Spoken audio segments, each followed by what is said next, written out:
He was talking about the results of praying, the church praying. Sister Beverly Butler was talking about the church praying for her through school. And, minister was talking about praying. So that's my theme, praying for others, because that's how we take care of each other. Amen, amen. That's how we take care of each other. Yes. The thought for the week, I pray for others with faith that opportunities await them. Changing the narrative to pray. Yes.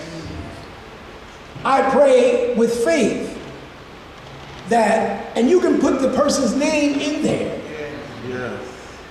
I pray with faith that opportunities are awaiting Paris and that he walks in them with courage and confidence.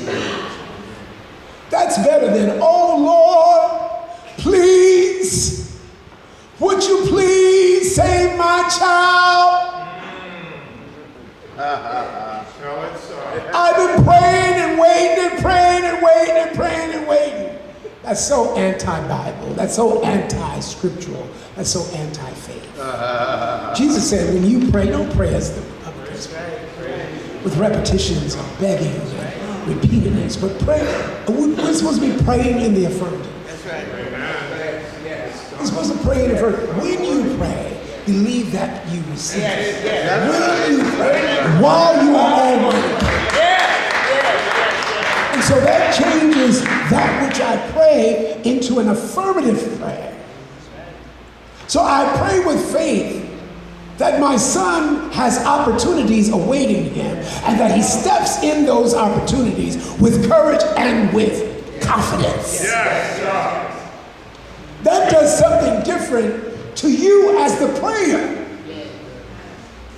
When you pray in the affirmative, you are calling forth. Language is so important. And it's very important in spiritual work. And so we'll get back to that. That's really not my focus today. Yeah. Now, my power open, as you know, is supposed to make you want to hear more. Right? So here's my power open.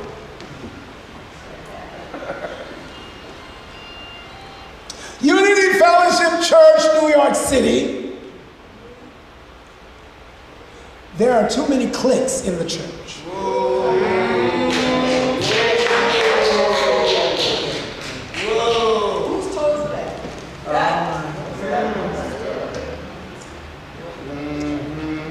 There are too many cliques in the church. Too many cliques in the church. Well, Bishop, what does that have to do with praying for others? I'm going to tell you. That's why you're supposed to want to hear more. Because you want to know, how am I going to connect this to praying for others? Okay, I'm glad you asked. So glad you asked. You're welcome. All right, so my first point is I pray for others with faith that opportunities await us. So last Sunday, the trustees and I were at dinner. We went to Olive Garden, had some nice sticky pasta, and lots of food after waiting for about an hour for our food. And I made the statement, we got too many cliques in the church. And you know, they looked at me, each other, with frown faces.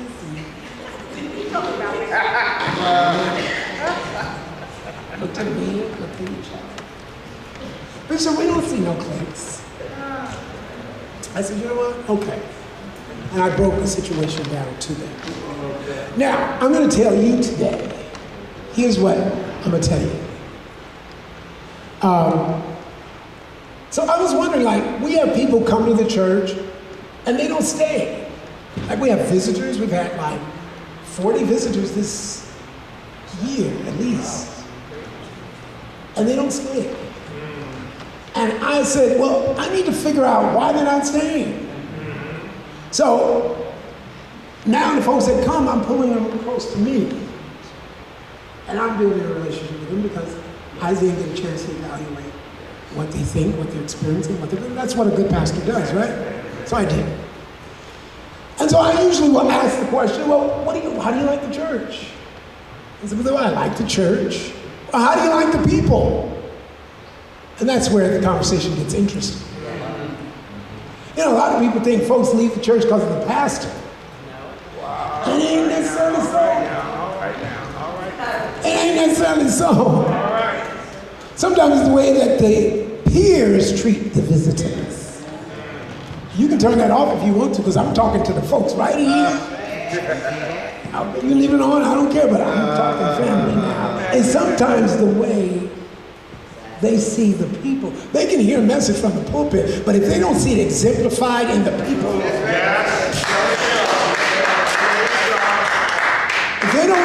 if they see a dichotomy between what they hear from the pulpit and what they experience from the pastor, and then they watch, because that's what they're going to do.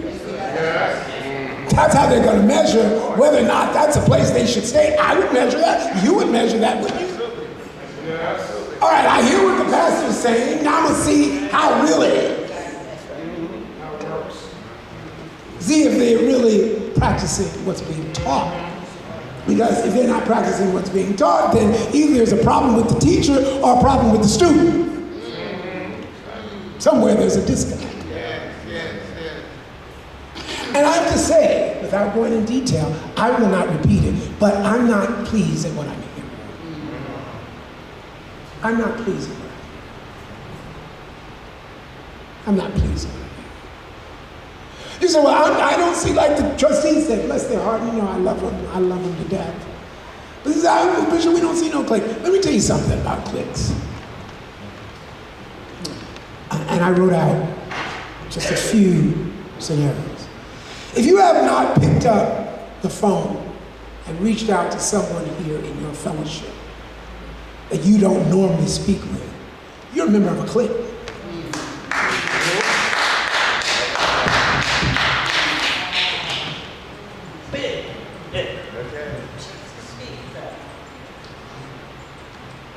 Ready for the other one? Okay, so if you haven't taken the time to have tea, coffee, a glass of wine with someone that you don't necessarily like, you're a member of a clique.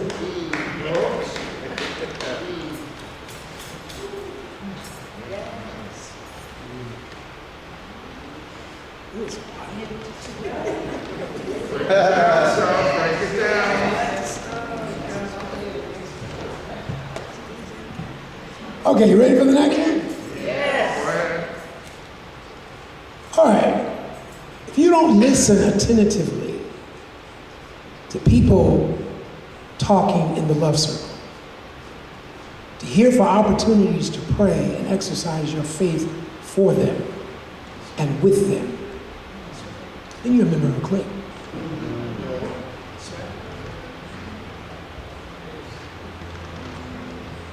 Because believers are sort of like addicts. They get off on every opportunity they can to find a way to use their faith. It's an insatiable appetite. They look for a place to exercise faith. They look for opportunities where faith can be applied. And when we pray for others, you know, I didn't mention my purpose, did I? Bishop, why are you doing this? I had a good purpose. I want to go back to. Well, what was my purpose? Intro. My purpose. It's for Unity Fellowship to look at itself and to prepare itself for growth that is within its potential.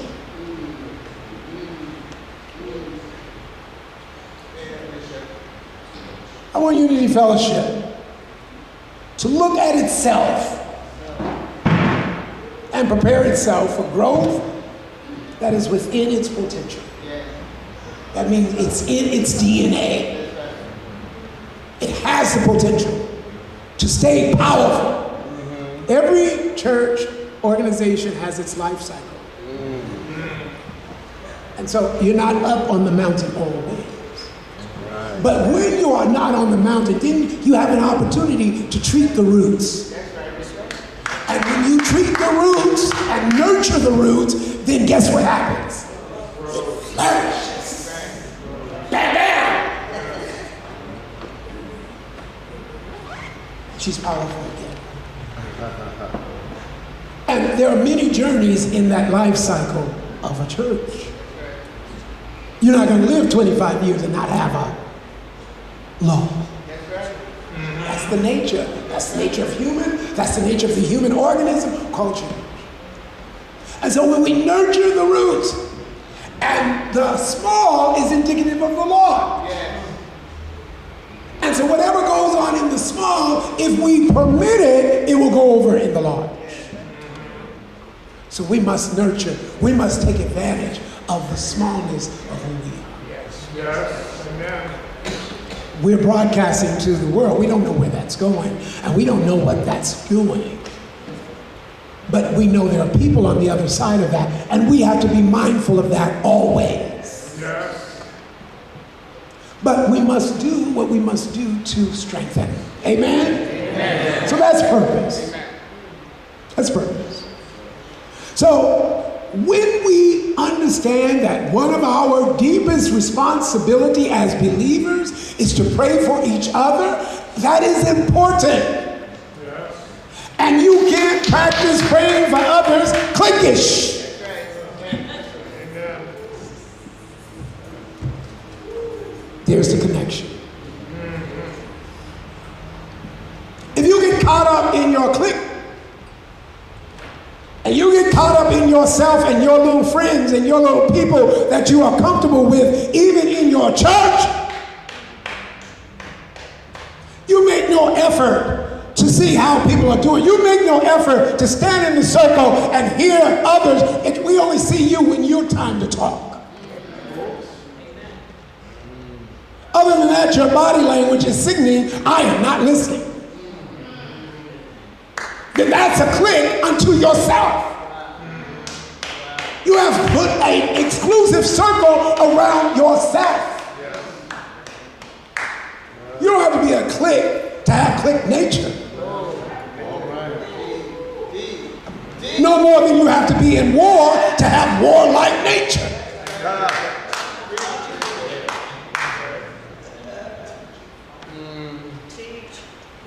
I'm getting ready to go on the road. I just want to leave you with a few things in my absence. Well, all right. So, as a believer, you have to break out of yourself. Yes. That's the whole purpose of being a believer. Yes. And look for opportunities of how we connect, how we take it. Don't just tell people, I'm praying for you, perfunctory. Oh, I'll pray for you, and you giving me the side of your face. I don't believe that.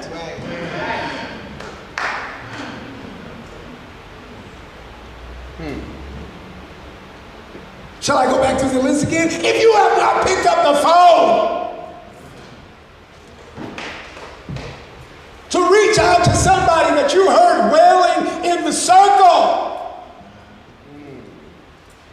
and that did not prick your heart to step outside of yourself and say, I heard that, and I can show empathy towards that, and I need to do something about that. That won't let that sit inside of me without me reaching out and saying, how is it going? Well, I'm not a phone person. Mail a postcard. Write a letter. Get little pretty sissy cards. I like sissy cards. They still have a lot of them. Everything ain't electric. Write a note and hand it to them the next time you see them. You know, I thought about you this week, and I lifted you in my devotion. I heard what you said. I heard what you were dealing with. I heard you were dealing with your mother. I heard you were having a bad time at the job. I heard you were having trouble on your block. I heard you were having, so I was just wanted you to know I love you, and I'm standing in the gap for you. Get out of your clique and click the pen and start writing something. Click your heart and start sharing something. Show now. Yes. Oh, yes. Oh, yes. Don't let me hear again, please. Because you all are a product of my ministry, and I want you to shine, and I want you to grow. Yes. But I don't want you practicing behavior that's not an expression of who Christ is.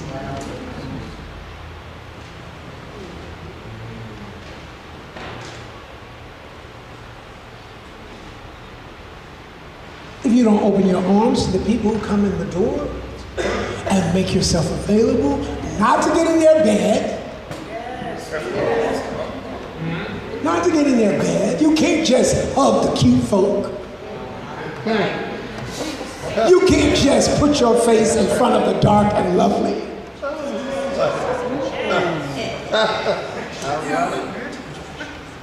Jesus is still going to say, but I came to you and I was broken. When were you broke? When did we see you? Because I was a little, I see. You didn't see me because I was about 4 sizes bigger than I should have been. I came in the door broken. I came in the door begging everybody for a dime, a nickel, quarter. Just because somebody else has an ability to mask their brokenness does not mean that they're not broken. And so while you're barking up that tree, you might get to the top of the tree and say, oh my God. So stop now. The text. I only got 4 minutes, 3 minutes. Oh my God. Lord, I got a long way to go. All right. So the text talks about being not conformed. Yes. It's a non-conformable text. Paul did what he did when he wrote this. I mean, he just wrote it and it was powerful. It's still very powerful. Be not conformed. Church of Rome, don't be conformed. Church of Unity, don't be conformed. Don't bring that worldly behavior in here.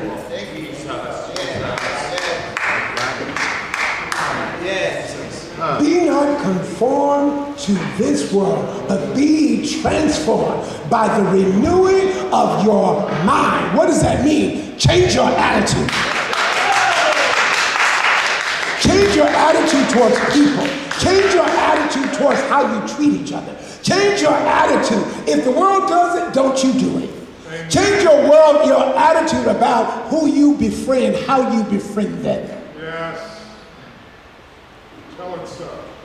Well, the world looks at the outside. You can't just look at people from the outside. You can't look at people from... If you're going to do something private in your home, then you text the folks you want to come.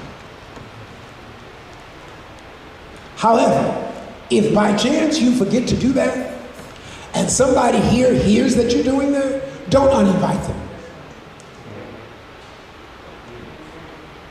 That's not Christ. And it makes people feel outside. It's a horrible feeling. It's a feeling of rejection.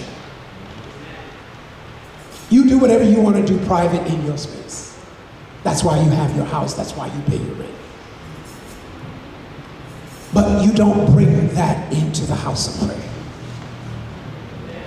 You ought to be adopting a way that if I can't do for all, I can't do for none. That's the Christian way. So I got 2 minutes left. All right, 1 minute. Okay, so I'm going to scratch the rest of my text, and I'm going to read the text, because what Paul says in that is extreme. I want to read the whole from 2. Y'all probably about ready for me to sit down anyhow. Sit down, Bishop. Sit down.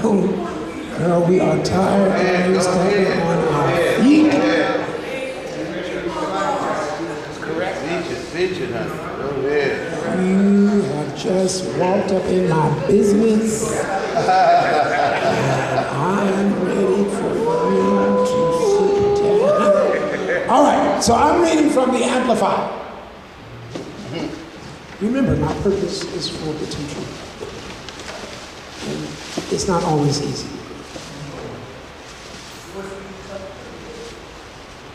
Do not be conformed to this world, this age. So the Amplified helps to extend the meaning of the King James. Do not be conformed to this age, fashioned after, or adapted to its external, superficial customs. But be transformed, changed by the entire, I love that word, by the entire renewal of your mind. Well, by its new, so when I heard Reverend Nora say she just new. By its new ideas and its new attitudes, so that you may prove for yourselves what is the good and acceptable and perfect will of God. So don't do it as the world does. Change the narrative. Change how we show up. Wherever you learn those practices outside, leave them outside. Then it goes on to say, even the thing which is good and acceptable and perfect in God's sight. For by grace, unmerited favor of God, given to me, I warn everyone among you not to estimate and think of himself or herself more highly than they ought to. And that was what Selenia was talking about. Not to have an exaggerated opinion of themselves or their importance, but to rate their ability with sober judgment, each according to the degree of faith appointed by God to them. For as in one physical body we have many parts, organs and members, and all of these parts do not have the same function or use. So, one way that we honor each other is by recognizing the unique talents that we all bring. So if there are 30 of us in here, there's 30 different talents. One of your job as the believer is to identify the thing that is within your sister or your brother and speak firm affirmative faith to that thing and encourage them to exercise that gift that they have. Oh, thank you. If you have not said to someone in this church, you know, I see this in you and I think you really would do good with that because this is what I recognize is good for you, you're a member of a clique.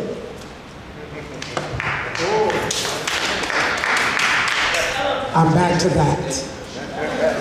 I'm back to that. You can't see good in nobody but you. preach, Bishop. You're not looking through the congregation to see what talent that guy has, what talent, what looks good on, you know, that looks good on you. You should wear the, you have such a knack of picking colors. Have you paid that compliment lately? If you're not, you're a member of a clique. Your own clique.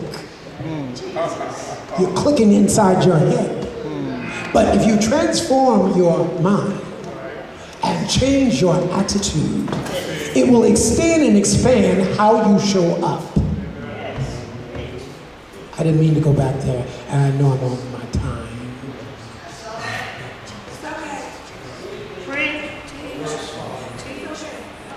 All right. Where did I leave off? Verse 5. 5. Thank you, Deacon. Thank you so much. So we, numerous as we are, one body in Christ, the Messiah, and individually we are parts one of another. We are connected. When you hurt, I hurt. That's what connectivity means. When you succeed, I succeed. When you rejoice, I rejoice. When you cry, I cry. But how am I going to cry with you if I don't know what's going on with you? No. How am I going to cry with you if I'm caught up in my clique? It's kind of hard to do, isn't it? Amen. But we're one body. Well, when does my hand not know what the other hand is doing or how the other hand feels? If one side of my hand itches, guess what the other hand does? Scratches it. It reaches over to scratch it because it knows that that other hand is itching. Yes. That is what it means to be one body. Okay, I'm almost. That's where I am. 6, having gifts, faculties, talents, qualities that differ according to the grace given us. Let us use them. Let us use our gift. Let us find the gift of each other and praise that gift. Amen. Thank you, Pat. Let us hang with each other till we find it. Let us spend time with each other till we discover it. And then once we discover it, don't just say it in your head. Affirm that other person. Give that compliment. Tell Sister Beverly how great she does with the bulletin. Don't just read the bulletin, close the cover, and go home. We talked about that. Give gratitude. Tell folks thank you. If you hear one of the choir members singing loud and you heard her really doing what she needs to do, Yvonne was just doing her thing, go to her, girl, I heard you. You were just singing out of your heart. You do that well. It ain't gonna cost you nothing. That's not going to cost you a dime. I promise you it won't. What it will do is it will lift the consciousness not only of the church, but it will lift the consciousness of the world.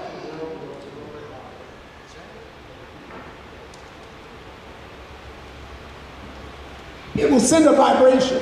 Yes. Because when I make you feel good about you, you're going to go and make somebody else feel good about them. And they're going to go someplace else and make them feel good about them. And then that one ripple will become a current in the ocean.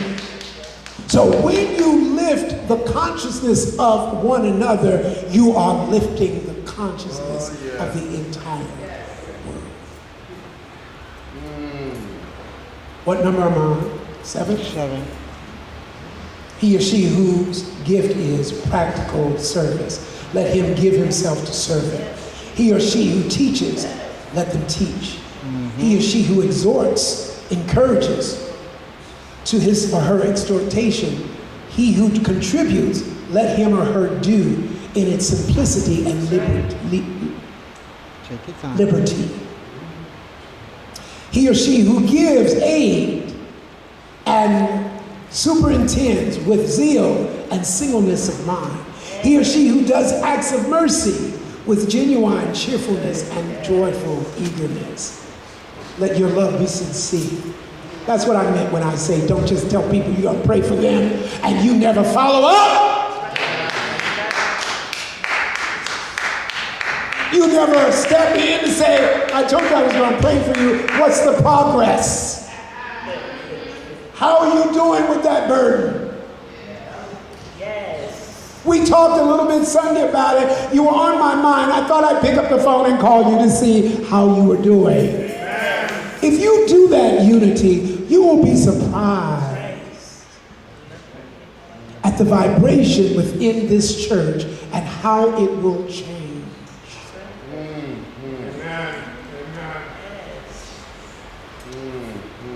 What number am I on? 9. Let your love be sincere, a real thing. Hate what is evil. Loathe all ungodliness. Turn in horror from wickedness. Amen. Don't get in your cliques and start talking about each other. Well, You be the one in the clique that puts a stop to it. That's right. You bring it to an end. That's right. But hold fast to that which is good. Love one another with brotherly and sisterly affection. Don't you like affection? Yes. Hey, folk, love affection. it depends. I love affection. I love affection. I love expressing affection and receiving affection. Kind of gives you chill bumps, doesn't it? See, the butchest lesbian in here says, sure does.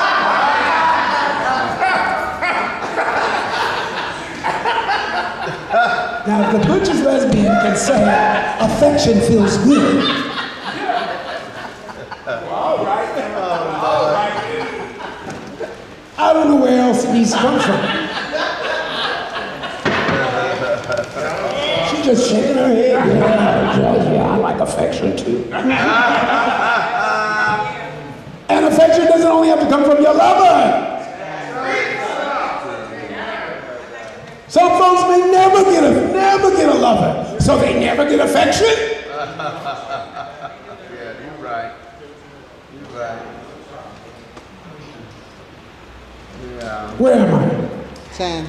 10. Love one another with brother and sister affection as members of one family, giving precedence and showing honor. That's what I'm talking about.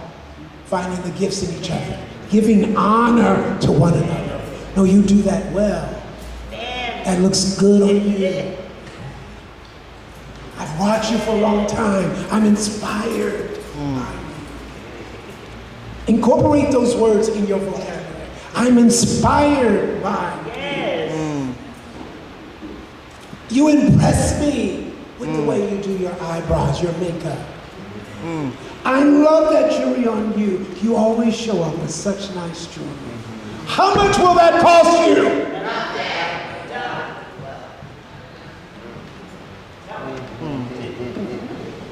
Never lag in zeal and in earnest endeavor. Be aglow and burning with the Spirit, serving the Lord. I don't have to expound on that. Rejoice and exult in hope. Be steadfast and patient in suffering and tribulation. That doesn't mean by yourself.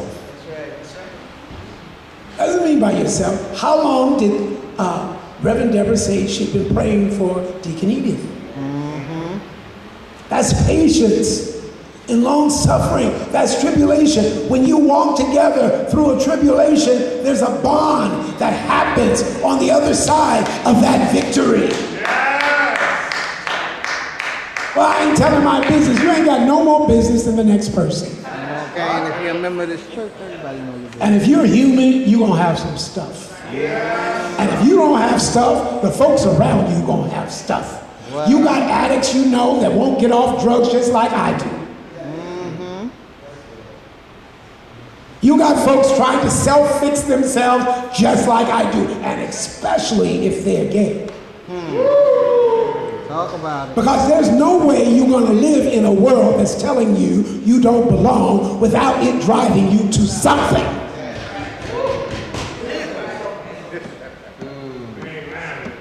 Now you might have to work your way from that, but it's going to drive you nonetheless. Ask me how I know. Contribute to the needs of God's people, sharing in the necessities of the saints. Pursue the practice of hospitality. That means feel good about being hospitable. Yes.